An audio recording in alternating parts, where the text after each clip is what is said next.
Happy Thursday po sa ating lahat. Ako si Benison Estareja.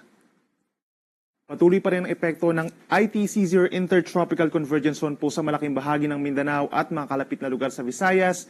Ang ITCZ ang linya kung saan nagtatagpo ang hangin from the northern and southern hemisphere, and as a result, meron po tayong makakapal na ulap at malakas na mga pag-ulan doon. Samantala for Luzon and Visayas, andyan pa rin ang easterlies o yung mainit na hangin po galing sa silangan. Ang easterlies medyo maraming dalang moisture at asahan din po ang mga paulan lalo na sa dakong hapon hanggang sa gabi. At base naman sa ating latest satellite animation, wala pa tayong namamataan na bagyo sa paligid ng ating Philippine Area of Responsibility. Ngayong araw, asahan pa rin po ang mainit na panahon sa malaking bahagi ng Luzon, dulot pa rin yan ng easterlies. Umaga hanggang tanghali, bahagyang maulap at minsan maulap ang kalangitan, at sasamahan pa rin yan pagsapit ng hapon hanggang sa gabi ng maulap na kalangitan at madalas na mga pag-uulan at mga thunderstorms. Usually po sa dakong hapon hanggang sa gabi, nagtatagal lamang po yan ng 1 hanggang 2 oras. Temperature natin sa Metro Manila mula 25 hanggang 34 degrees Celsius, habang sa Baguio City po medyo malamig pa rin mula 17 to 24 degrees Celsius.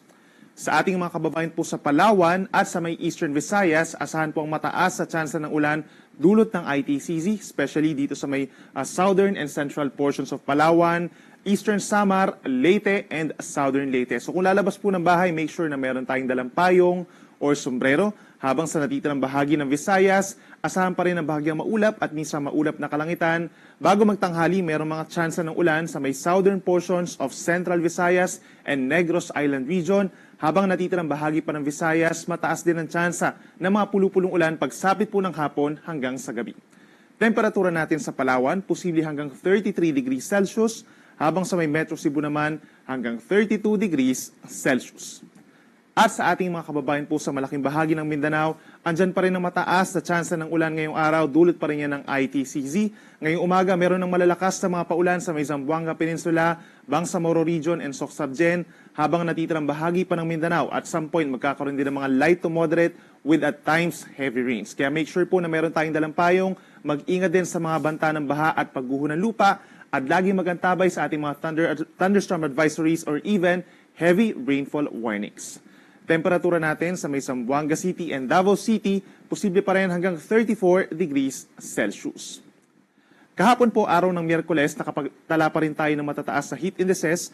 Up to 45 degrees po ang inabot sa may Cuyo, Palawan, at 44 degrees naman sa may Dagupan, Pangasinan, Apari, Cagayan, and San Jose, Occidental Mindoro. Sa Metro Manila naman, inabot naman po sa 42 degrees ang Pasay City at 41 degrees naman sa may northern portion of Metro Manila sa may Quezon City. Ngayong araw po, May 15, asahan pa rin sa Metro Manila ang may kainitang panahon. Heat index po, posibleng umabot pa rin sa 41 degrees, habang meron pa rin delikadong heat indices dito sa maraming lugar sa ating bansa. Kabilang na dyan ang Pangasinan, Apari, Cagayan, La Union, Iba, Zambales, at maging dyan sa amin sa may Tayabas City sa Quezon, kung saan nagdiriwang po sa ngayon ng San Isidro Festivals, hindi lang dito sa aming bayan, kundi sa malaking bahagi po ng Quezon Province. So make sure po na meron tayong dalang payong o sombrero pananggalang sa init, na posible rin pong magagamit natin pagsapit ng hapon kapag meron tayong mga paulan. Ito naman po yung ating heat index map for today. Maraming lugar pa rin sa mainland Luzon as well as Palawan, Mindoro ang merong mga delikadong heat indices. Gayun din sa may Northern Samar at Panay Island. So paalala pa rin sa ating mga kababayan, stay hydrated at magsuot lamang po ng komportable at manipis na damit, lalo na from 10 a.m. hanggang 3 p.m. kung saan pinakamataas ang heat index.